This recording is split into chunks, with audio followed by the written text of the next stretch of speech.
અમરેલીના ધારી તાલુકાના ગામડાઓમાં અચાનક માવઠાના કારણે ખેડૂતો પર ભારે નુકસાન થયું છે. મગફળી અને કપાસના પાકને વાવણી પછી સૌથી વધુ નુકસાન પહોંચી ચૂક્યું છે. ખેડૂતોએ પોતાના 5 વર્ષના આર્થિક આયોજનમાં મોટો ખોટ અનુભવ્યો છે, જેથી તેમની આશાઓ પર પાણી ફરી ગયું છે.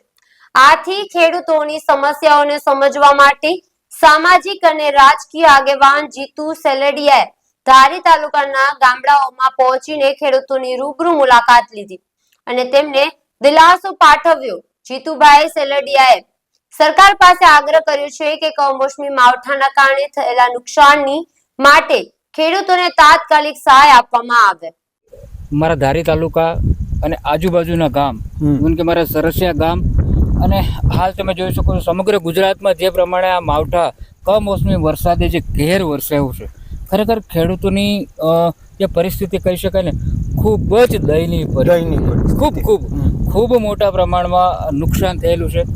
મુખ્યત્વે સિંગ, કપાસ, સોયાબીન, હળદર જેવા પાકોમાં અને જે ખેડૂતોએ નવું વાવેતર કર્યું છે એ પણ પૂરા પાક ઉગી નથી શકવાના, એટલે નિષ્ફળ જ કહી શકાય.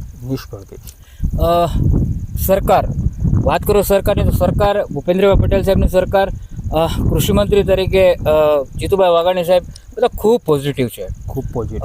ગઈકાલે જ ગાંધીનગરમાં એક પ્રોજેક્ટ મિટિંગ યોજવામાં આવી હતી. એમાંથી 6 મંત્રીઓને સર્વે મતલબ સમીક્ષા કરવાની કામગીરી પણ સોંપવામાં આવી છે.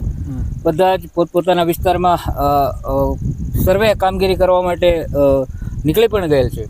જેમ કે આપણું અમરેલી જિલ્લાનું ગૌરવ કહી શકાય એવા તાજેતરમાં જ જે ઉર્જા અને પેટ્રોલિયમ મંત્રી કૌશિકભાઈ વેકરિયા સાહેબ, જે પણ અત્યારે હાલ અહીંયા રાજુલા, જાફરાબાદ, સાવરકુંડલા વિસ્તારોમાં અત્યારે સમીક્ષા કરીને તાત્કાલિક સર્વે કરવાના આદેશો હમણાં કલેક્ટરમાંથી આપી દીધા છે.